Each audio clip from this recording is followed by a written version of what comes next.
ongoing by one by Southcom and one by the current Naval Inspector General looking at.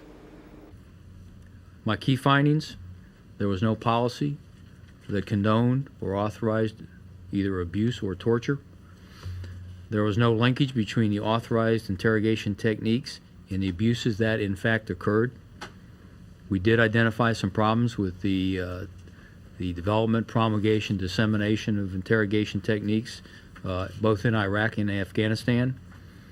And we did note lack of field-level guidance for the interaction of DOD and CIA personnel.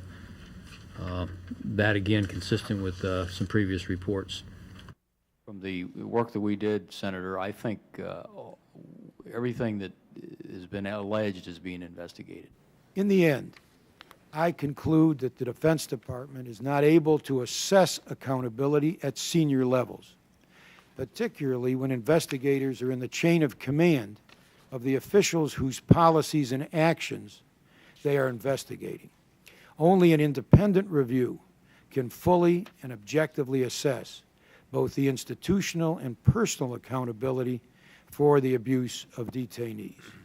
And as I listen to your final comments, I say most respectfully to my colleague, there has not been a finality in terms of the assessment of accountability of either senior policy people or senior officers. They remain open, as you probably are aware, the Army review of its senior officers. So more work has to be done by this committee. Directly or indirectly resulted in detainee abuse that we've all become familiar with. Admiral, this to me is a very disappointing report.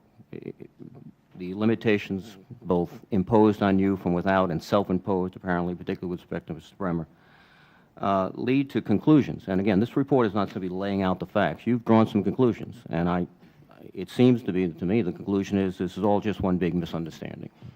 Mispolicy here, we didn't fall into the cracks, et cetera, which I don't think is an adequate response to the problems we've seen.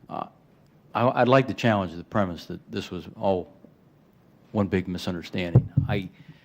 We spent 9 months, as I said initially, over 800 interviews, reviewed thousands and thousands of pages of documents, leveraged all the other reports. I very seriously took my charge as an IG, and I understand I was picked because I was an IG, because they wanted an independent look at exactly what happened, how it happened, why it happened. And I think I've laid that out with some precision. I'm just reacting to the characterization of the report, which I'm proud of, and the work that the folks did is a misunderstanding. Clearly some things were done wrong. Clearly some things in hindsight, Senator, would be done differently. And I think I've captured those. At least talk to Ambassador Bremer, failing.